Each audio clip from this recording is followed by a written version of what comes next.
Shut up and sit down.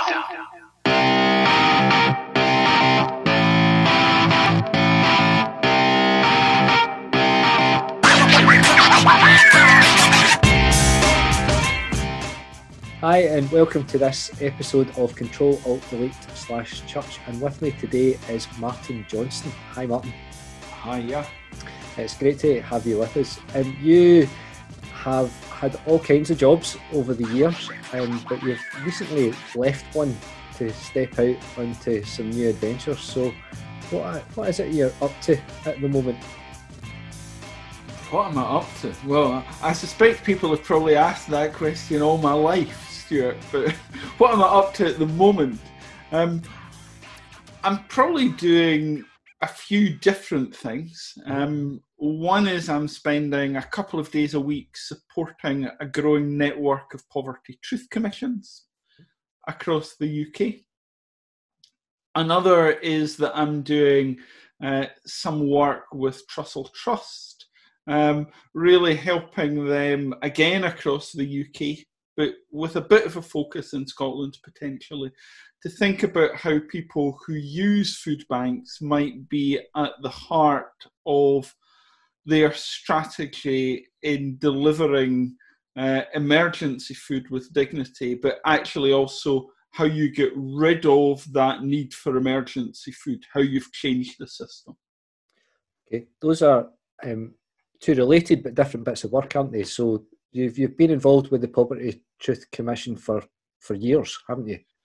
Yeah, so I think probably I would say I've been hugely privileged. I've had the chance to be involved in all sorts of stuff, but if I'm honest, the work around Poverty Truth Commissions is probably the closest I've come in 30 years to a model or a way of working that feels to me like it really addresses the issues around poverty at an individual level, at a community level, at a society level. So it's actually great to have more time just supporting and encouraging that and getting out of the way of it quite a lot of the time. So the work around the Poverty Truth Commission has kind of taken kind of different forms over the years, but it's based around a kind of motto, isn't it? And also there's a kind of saying that the work bases itself around, which I think is one of the best things I've ever heard. So what is that? So nothing about us without us is for us. Okay, so that and its roots probably come from the disability movement, the anti-apartheid movement, the Black civil rights movement. So it's not new or unique to us, but I think it has that deep resonance that in actual fact you're not going to address the issues of poverty unless you have people who are struggling against poverty in the room.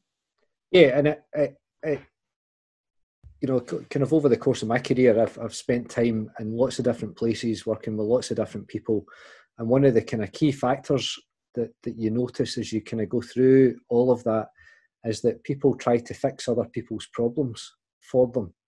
There's this really kind of paternalistic, you will send an expert, and completely ignoring the fact that people are experts in their own life and their own experience. Yeah. I always remember in one of the first jobs I did when I moved out of being a parish minister was what was called at that point the Urban Priority Areas Advisor. And I spent every single meeting talking about being the priority areas support worker. And I used to drive my line manager daft because everyone else in the team wanted to be an advisor.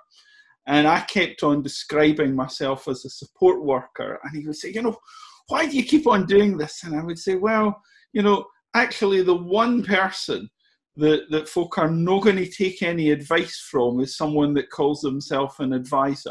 So call yourself a support worker and people might actually listen. Yeah, because it changes your position in the relationship, doesn't it? Completely. It does, and it means you kind of sit underneath stuff, supporting it, rather than sitting on top of it crushing it. Yeah, and that's been a feature of your work. You mentioned being a parish minister, and that was in Orbison in Bells Hill, wasn't it? Yep. Which is in itself is one of those priority areas for folk that maybe don't know it. Do you want to describe it a wee bit? Gosh, so it's a housing scheme that's in Bells Hill. While we were there, there was an astonishing group of folk, some of them are still there, who over the course of a number of years looked at how our church building might actually be truly turned into a community centre for everyone in the neighbourhood. And it did a brilliant job. It's still doing a brilliant job. For me, the interesting thing, or one of the interesting things about that, Stewart, was actually the whole idea of it came about through a community of people, the majority of whom were really struggling doing theology together. So in actual fact, people often say theology doesn't actually serve any real purpose, but there's a community centre inspired by people's theological reflection. So people would say, well, that must have been really hard to engage people in theological reflection. So how did you do that? How did that come about? Well, I think it came about because there was a group of us who were really clear that faith made sense in our own lives. And faith made sense in the life of the community we were in. But actually there was a disconnect between that community and ourselves. So how might we try and do something that connected those things back up? So I remember a number of times we talked about how the Bible kind of played snap with our experiences. So one of the Bible stories I remember us grappling with is the workers waiting for someone to give them a job, and the person who gets employed now, is it for a full day, gets the same wage as the person who gets employed for the last hour or for the last 5 minutes.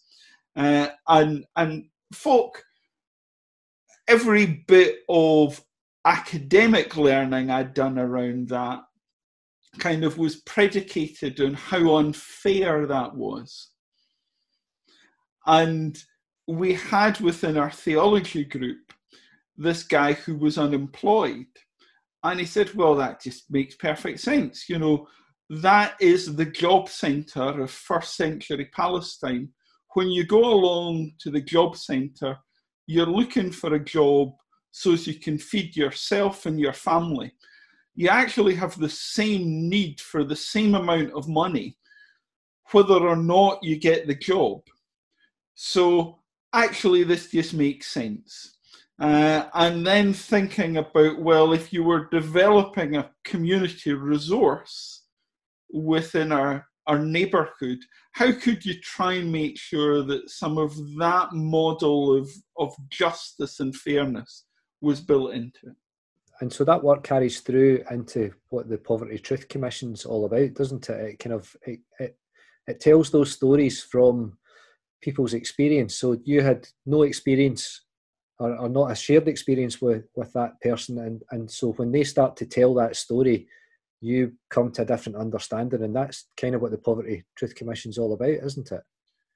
Yeah, I think one of the things that has been for me really interesting in another role I did when I was working within priority areas was that sort of, I felt I spent half my time with people for whom life was a real struggle. And they had incredible wisdom. And I spent the other half of my time with either church leaders or politicians, the vast majority of whom really wanted to make a difference. And I so often wish that I could just bring those two groups of people together, not just to listen to one another on a one-off basis, but actually to really listen to one another and build relationships and friendships with one another that then might actually mean that we could do something. And in a way, that is at its most straightforward, and it is straightforward. That's what a Poverty Truth Commission is about. It's about bringing those two groups of people together. What it does quite deliberately is it says, rather than you or me, as people who might have influence and power being the first folk in the room who set the agenda, what does it look like if it's people who are struggling are the first people in the room and they set the agenda and then they invite other people to come and join them? And I think when you do that, you kind of turn things upside down, or maybe the right way up, and you're able to kind of really affect some change. And not everyone would say Poverty Truth Commission. Certainly many would say, you know, that's got nothing to do with church. But for me, it is absolutely to do with turning things upside down in the way that I see the kingdom of God as turning things the right way up. So how does that then, you know, that's been at the heart of your understanding of the kingdom, and you're one of the, you know, that's manifested itself in all kinds of ways for you. So how does a guy who spends time, you know, with people on the margins, you know, and has a real passion for being there, how on earth did you end up working for the central bodies of the church? How did that happen? Because I can imagine that that's one of the things that you would have said, over my dead body, would I want to be, you know, kind of working for the institution, you know? So how did that come about? So in the first instance, it came about because I was sitting in a meeting as part of the Urban Priority Areas Committee, where someone said, we're looking for a person to do this job. What we need is someone who desperately does not want to leave a local church, but would be willing to do so for a wee while. And I thought, that's probably me. Mm-hmm. And I think, Stewart, now the extent to which I've succeeded in doing this is for other folk to decide.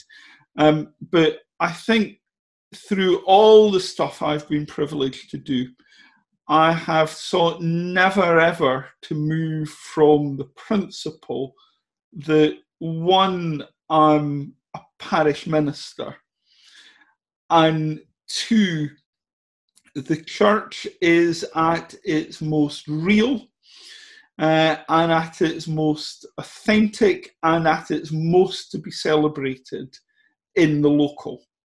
And the job of the national or central structures is always about how you equip and enable the local. Now, I won't pretend that there haven't been times over the last number of years that hasn't felt really, really difficult. But I would hope that enough people would recognise in the way that I've tried to do things within that church structures nationally, it has been about saying, how do we equip the local, and how do we really make the right decisions by listening to people. So again, it's that principle of nothing about us without us is for us.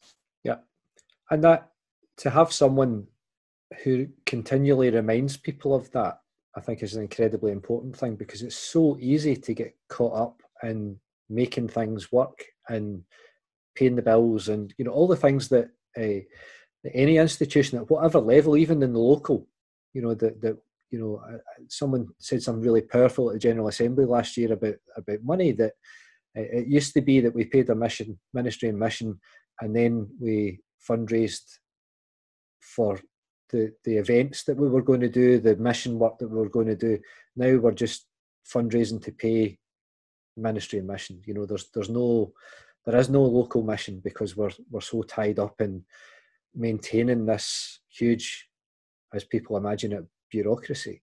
And so to have someone in the middle of that saying, no, hold on a minute, this has got to be about serving the local. How do we do that? How do we enable people? How do we free them from burdens? How do we, you know, give them the support that they desperately need? That's a hugely beneficial voice. And I think for me, part of that real struggle is about living with the balance that we need both.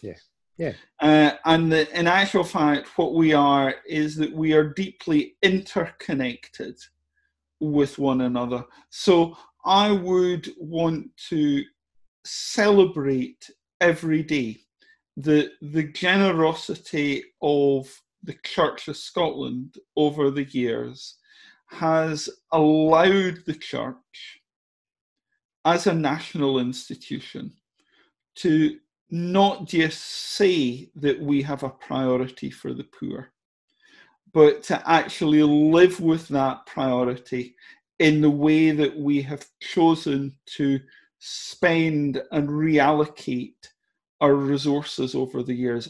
And I recognise that comes as a sacrifice in so many places, but it does seem to me that it's a gospel sacrifice that we're called to. One of the things that, now I don't think he ever said it, but I read a book once that said that he said it. One of the things seemingly about St. Francis was when he was establishing the Franciscan order, he thought about it as being at the edge of the institution of the church. And it was always on the inside of the edge. And I think that that's actually a lovely image of where the church should be all the time. We should always be at the edge of the inside, rather than thinking, if you like, the national centre of the church is its offices in 121. Actually, the national centre of the church is the church in every single location across the country. I really like that. I wish you had said it. That's an impressive thing to have said. And that's where you deliberately now position yourself, isn't it? So the name of your new website is Martin at the Edge. You know, and sometimes I guess the way that we name things is really important. You know, so we position ourselves and we say where we are. So rather, as you suggest, being the centre, you know, if we talk about being on the edge, then we make sure that we push ourselves outwards, and we identify with the people who are either just inside the edge or just falling off the edge in all kinds of ways.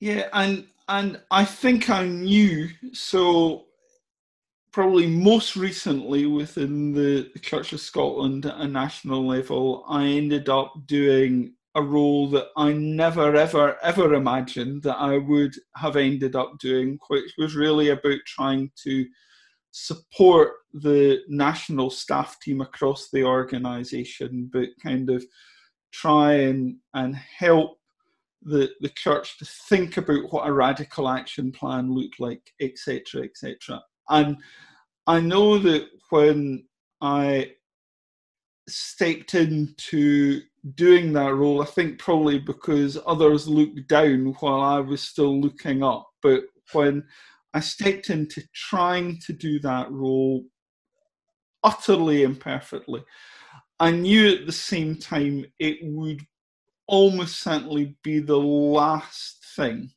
that I would do at a national level within the life of the church. And actually that gave me a great deal of freedom, because actually you've got no ambition in that if in actual fact you don't need to make a name for yourself, because actually you know that God may be calling you to be in this space at this time, but in the longer term, God is calling you in a way to live out that being at the edge that you spent a lifetime trying to encourage others to do.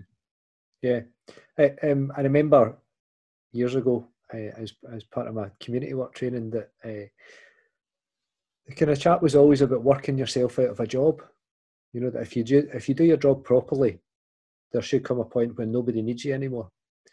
And it's really stuck with me, and it's really difficult because, you know, you dream up new things, you know, and you engage with new people and all that kind of stuff. But at the heart of it, you know, to work with a group of people and to support them to a point where they don't need your support anymore, is an incredible challenge and gift, you know, in terms of your perception of what it is that you're supposed to be doing. So to be able to do that in a local community, but also to be able to do that for a national organisation.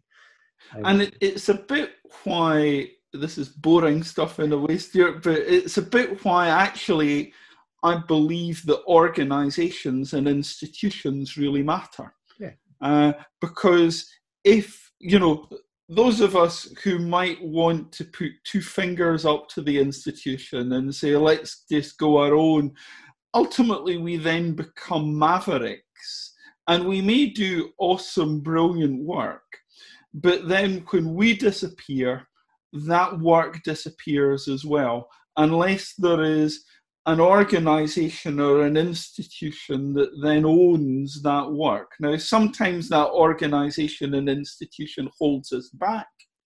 But actually, if we're really willing to work with the grain of that, then it does mean that that organisation or institution carries on the work. And so it doesn't mean that another Stewart Cutler needs to come along in another 20 years and start the work all over again. Yeah. What you've been doing has then been embedded into the way that the organisation works. Yeah. So to step into your current roles, again, the Trussell Trust is an organisation that you've had some issues with over the years, so it'll be interesting for people to know that you're now working with them. So how did that come about? Yeah, so I've had issues with the fact that our food bank system, I think, ultimately is about putting a sticking plaster over an open sore in our society. Yeah. And so one of the other things I do is I'm a trustee with Christian Aid. So Christian Aid is an international development organisation that when there is a humanitarian disaster, gets into the business of providing humanitarian emergency aid. However, if 9 months after the hurricane or tsunami, it's still, if you like, dropping or delivering emergency aid, we know that something is wrong. We know that in that 9-month period, we should have found a way to get the roads opened again, or the infrastructure sorted out again, or the system sorted. Now, it seems to me that the provision of emergency food aid can feel a bit like that. It is undoubtedly essential and necessary for people at a particular point to get that. But if in actual fact you're perpetuating that system week after week, month after month, year after year, you've got to say that something has gone wrong with the system, which is creating food poverty rather than addressing it. And so, in a way, the challenge that I would have had with Trussell over the years would probably have been to say, actually, the emergency provision of food makes those of us who provide the food sometimes feel like we're making a difference and we're doing something good.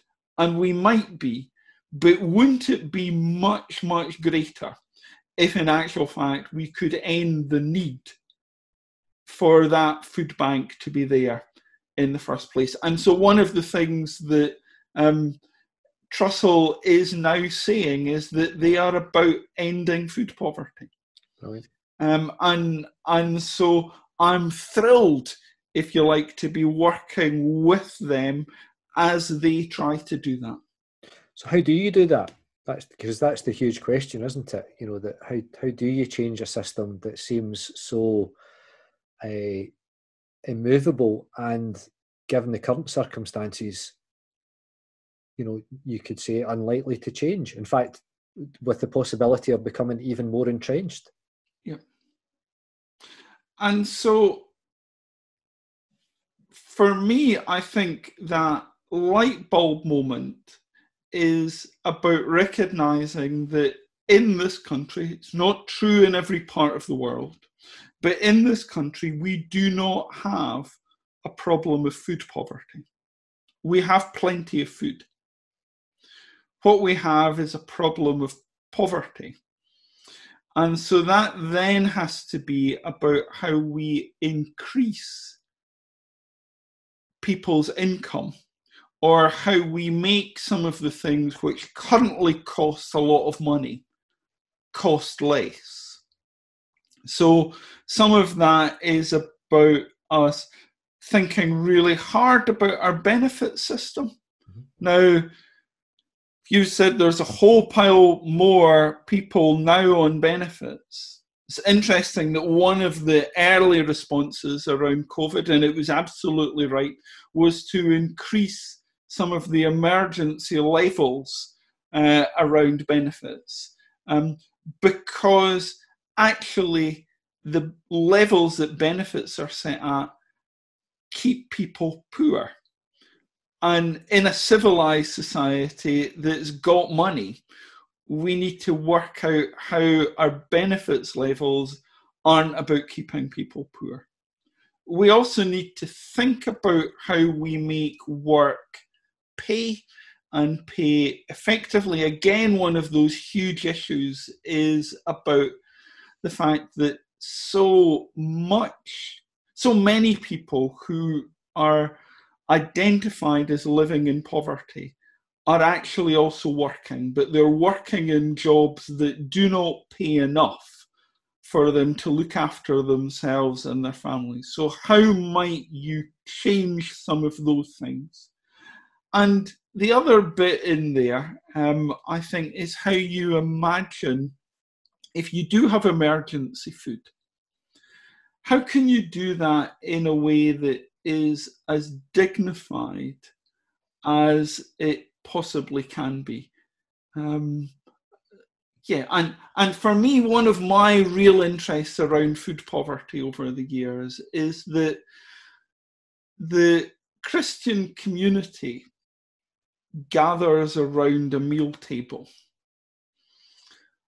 And so I'm really, and I think that one of our problems is that we've turned that into, you know, a terribly religious religious sacramental things. So as over these last few months, we've had tedious conversations, in my opinion, across the church and across the world church about how you might celebrate the sacrament while you're not together. Actually, I believe passionately that every meal table is a communion table. And that actually the reason why the church should be passionately committed to tackling food poverty is we should want to see everyone across the country and across the world actually with that ability to share food with one another. We've stepped really far away from that, haven't we? That, you know, the initial church gathering round a table for a meal, and that's where communion happened. It happened as part of the meal, and now we have tiny little squares or individual wafers, or, you know, the symbolism of what we do is almost the opposite of that. Yes, the symbolism kind of individualizes what is intended to be about community. And I think, I've never really thought about this before, but I think actually feeds deeply into the individualism of society and also the individualization of faith. Mm-hmm. I think I've always understood the Christian faith as a community faith rather than an individualistic faith. Yeah, we believe together. Yep. The first story you told was about a group of people doing theology together. We can't do theology on our own, because at some point it has to involve a conversation with someone else to say, is this right? You know, am I way off the path here? You know, we keep each other honest in our theology. You know, and it's what has been and is likely to remain one of our great challenges of living through the days that we're living through. You know, how do we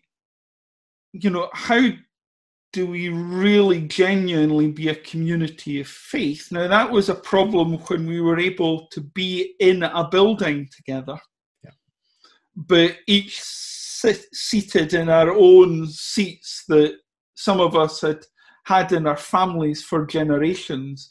Now it kind of is, how are we a community of faith in our own separate wee boxes on a computer screen? And how do we break through to genuinely be the community of faith that is the body of Christ in the world, not just for ourselves, but for others?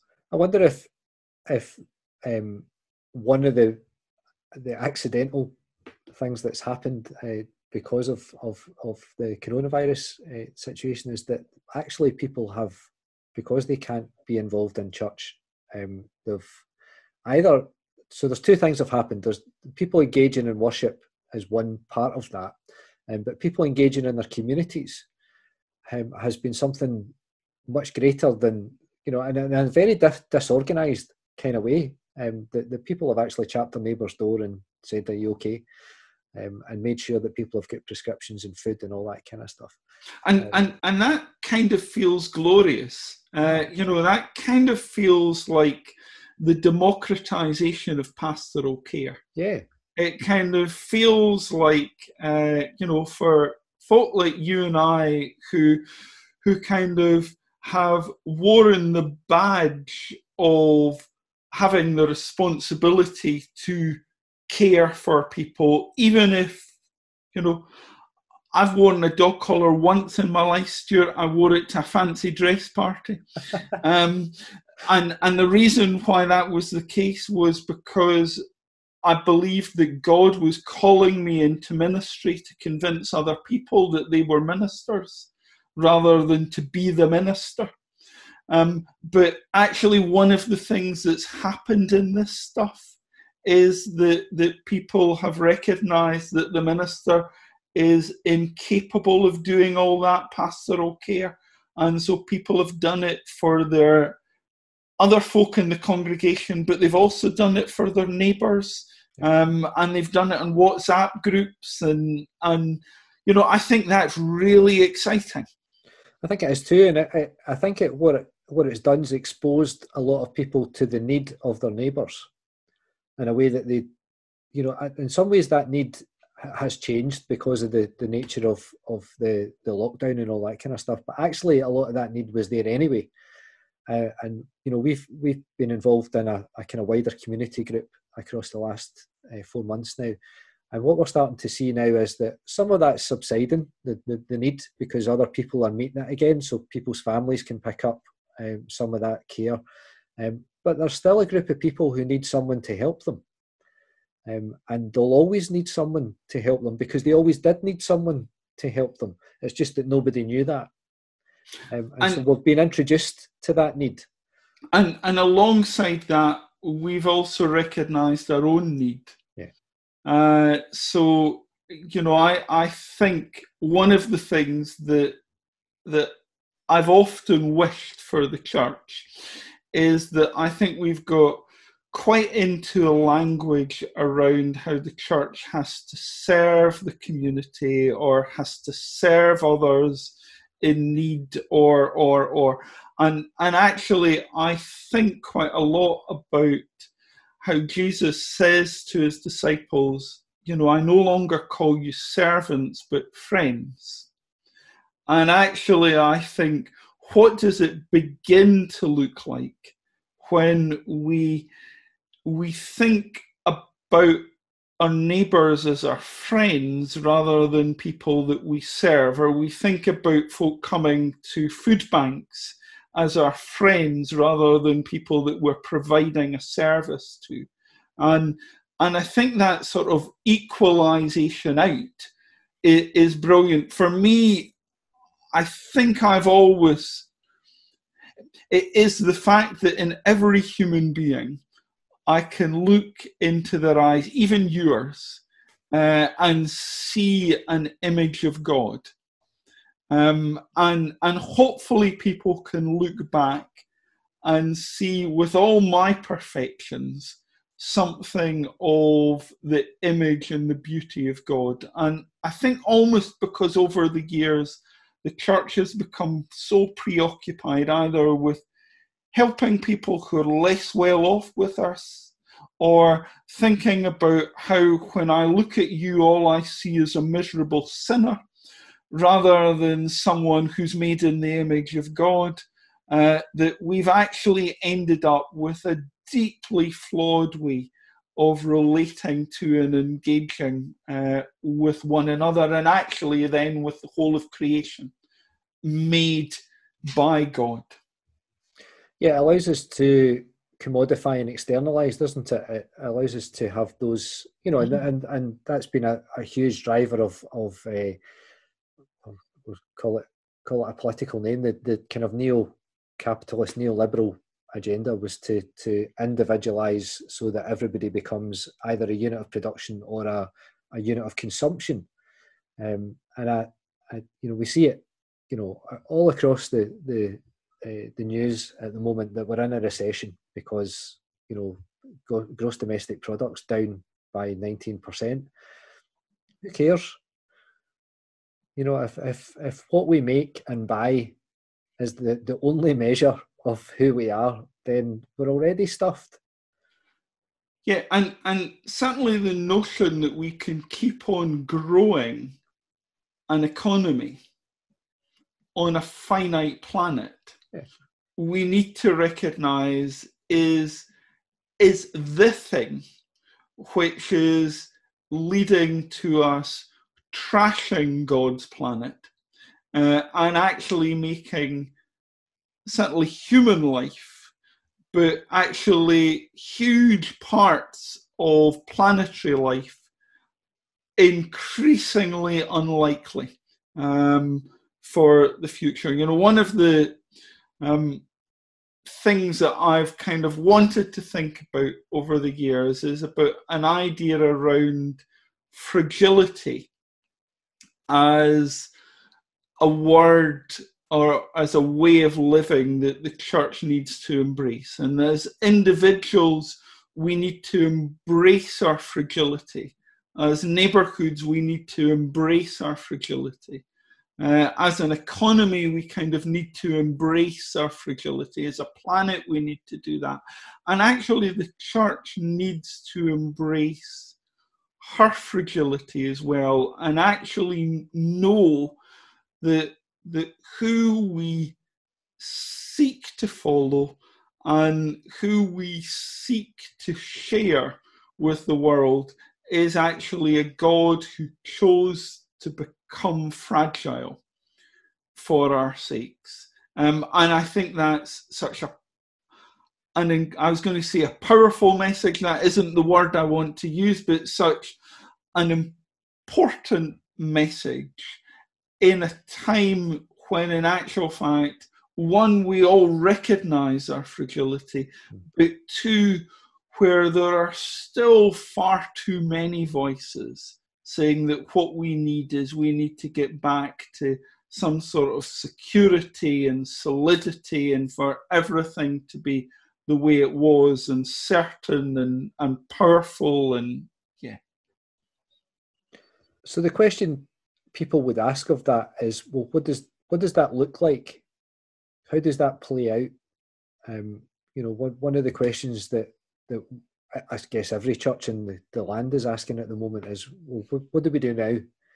Do we rush back because the government said that we can open, so we rush back, and there's the huge danger that we just lurch straight back into what we had been doing, because it's all those things. It's comfortable and it's secure, and even though we know that it's hugely problematic and there are loads of issues with it, it's what we know, and we don't have to think very hard about it. And this has been nice, although it's been really difficult. It's been nice getting to know my neighbours and stuff, but actually I'd quite like to get back and sing 5 hymns on a Sunday and get back to doing church properly. How do we convince people that there's a different way of being a community of believers together, and what might that look like? So I might in a minute give you a wee story of a community I'm part of, yeah. But I think for me, one of the big questions in there is, as we do start beginning to form those real lived communities again, we're constantly asking the question of who's missing. And that question is not just about who's the person who was there before, but who is still shielding. But it's also the question of, does this church look and feel like our neighbourhood? And particularly, does this church look and feel like those who are most isolated in our neighbourhood?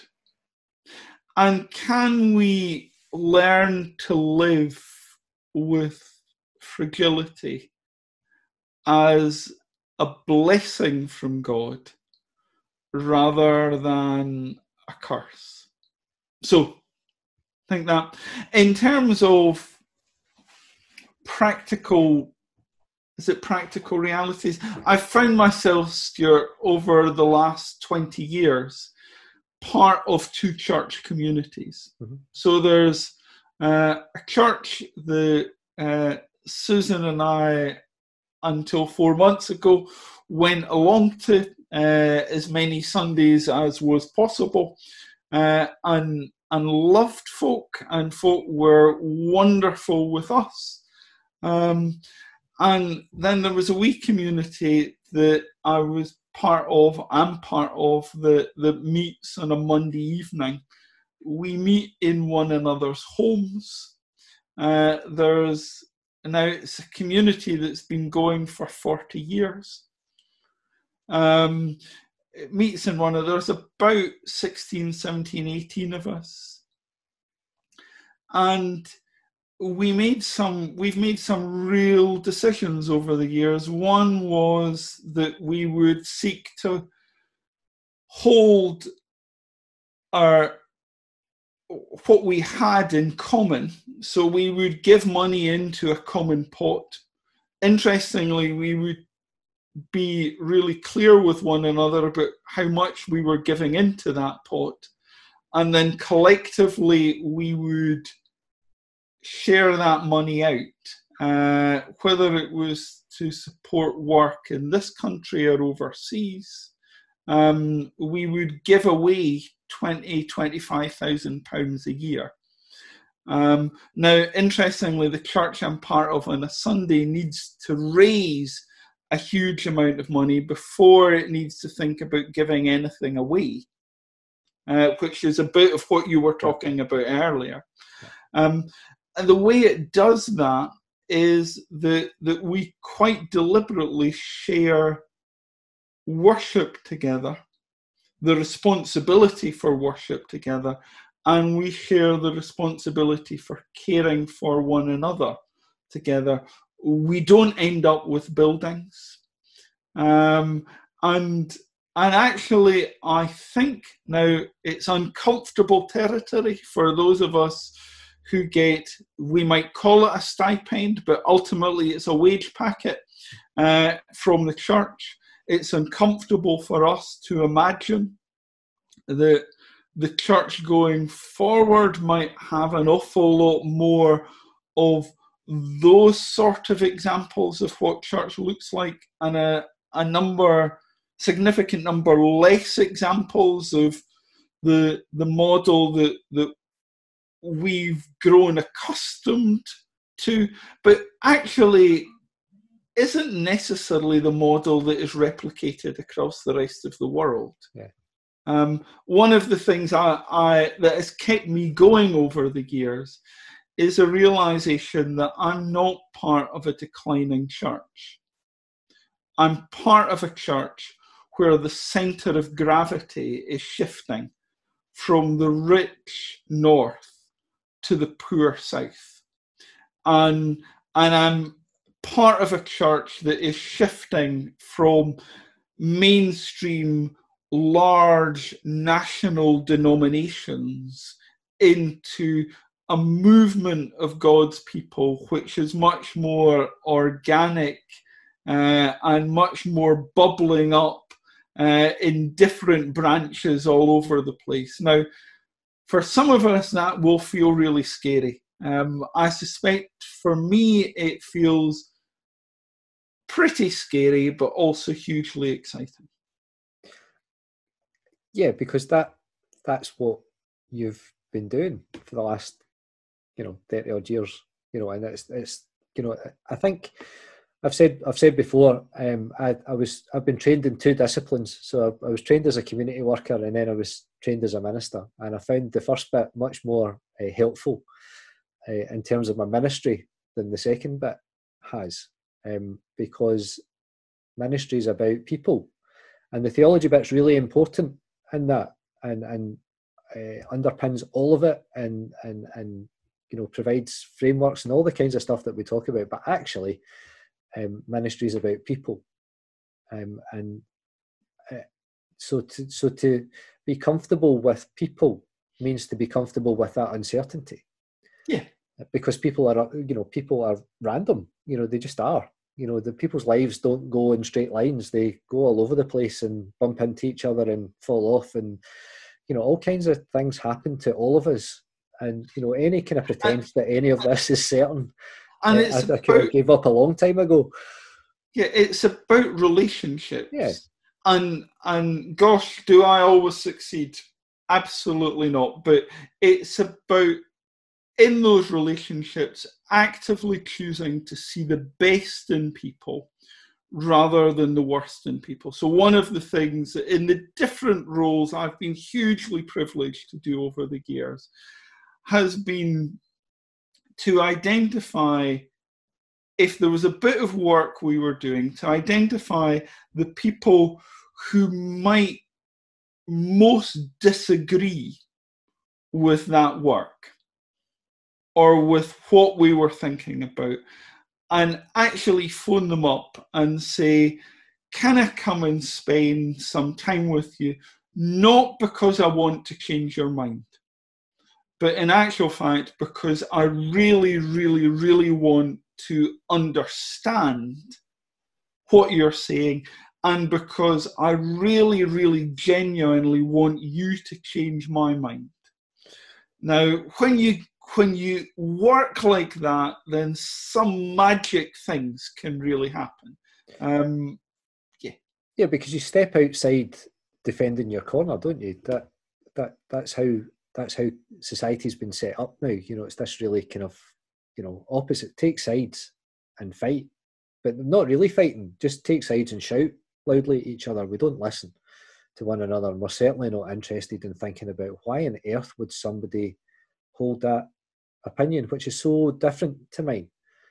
You know, you talked earlier on about you know, benefits were increased, and it's really easy to be dead cynical and say, well, that's because middle class people were getting made unemployed and they might vote Conservative, so it's solely in the interests of the Conservatives to do that. But there's something in that that says they might firmly believe that their policy of low benefits encourages people to go back to work. Now, if that's your starting point, but during this pandemic, there is no work, and so that policy can't be fulfilled, then it makes perfect sense to increase the benefit level. Yeah. And whether I agree with that or not. Yeah. And some folk would probably be astonished at someone like me saying this. Like, you know, I think I have probably sought over the years to do my level best not to be party political around anything, but to recognise that I think the gospel says some really tough things that we need to grapple with in the terms that, in the way that we live as a society. And actually living as a society means that you need to be involved in politics. But in a way, what we need to be about is not whether you're left or right, but actually whether or not you're really trying to the very best of your ability to follow Jesus. And I know folk right across that political spectrum who are living out their life trying to follow Jesus. I was joking with you the other day. I bought a copy of Frere's Pedagogy of the Oppressed, and people that know me know why that's funny, because I may or may not have read it, but also I've read most of it at some point. But I'm rereading it because I haven't read it for 30 years, and it seemed, you know, I was reading something else that kept referring to it, and I thought, I'm going to go back and see what this is. And one of the things that I had forgotten about it was that the introduction, Frere is scathing about both left and right. You know, absolutely scathing about, you know, this, you know, in his words, he says the right imagines this utopian present that's based on a past that never happened. Whereas the left imagines a utopian future based on a present that won't lead to that. You know, and there's this, you know, they're both wrong. And one of the other things is that both of those need to survive by creating an excluding narrative. Yeah. So, you know, one of the things that sort of fascinates me about the left is that idea that in actual fact, to be on the left means that you can't be in relationship with a whole pile of other people who, you know, don't have the right on views that you're meant to have if you're on the left. Yeah. And you can say the same about the right. Whereas in actual fact, I think what we really need is I've just finished reading a book by a guy called Angus Ritchie, who talks about inclusive populism. So how we actually need a way of working which is deliberately inclusive. You know, now that is a challenge to you. It's a challenge to me to constantly be going beyond the boundary and into the relationships with the people who make us feel uncomfortable. But, you know, when we look at the life and example of Jesus, we see Jesus very, very rarely standing outside a set of relationships and criticising people. Instead, we kind of actually seeing, Zacchaeus, can I come down and come to your house for tea?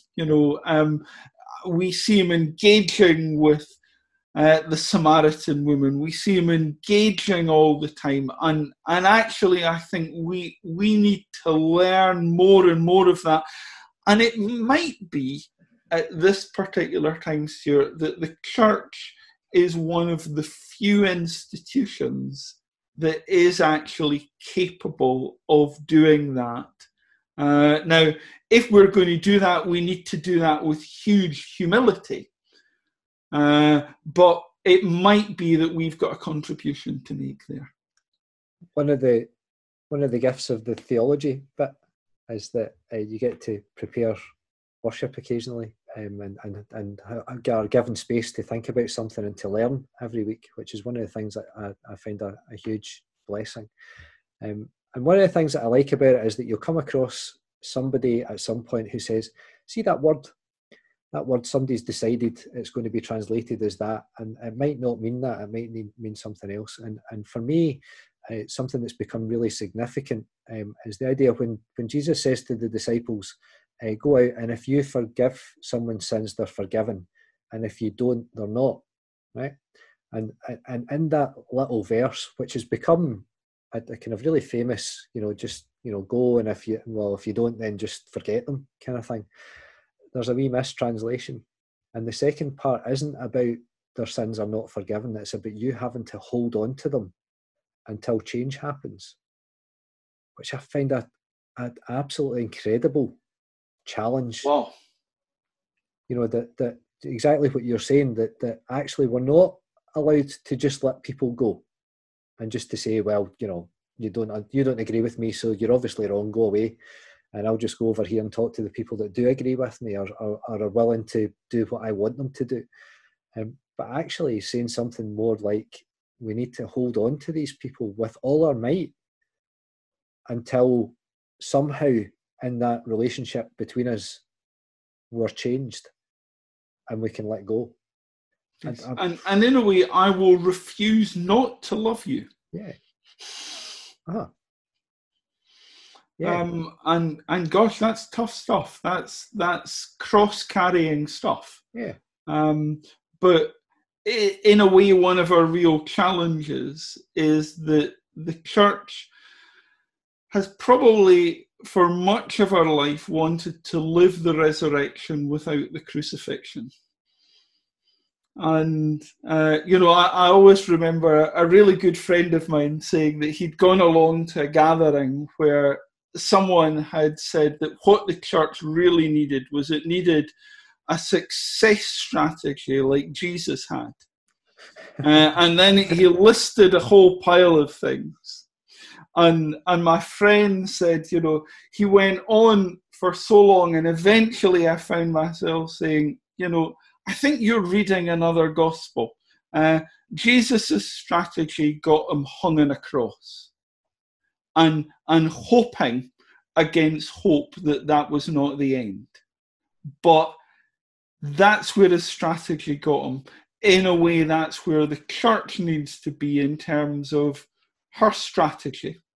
We need to be a community that is willing to go to the hard places, to go to the margins, to suffer with and alongside, and desperately hope for the resurrection. Martin, that feels like a fabulous place to finish our conversation. Thank you so much for your time. It's been great to chat with you. Thank you very much. I've enjoyed the conversation.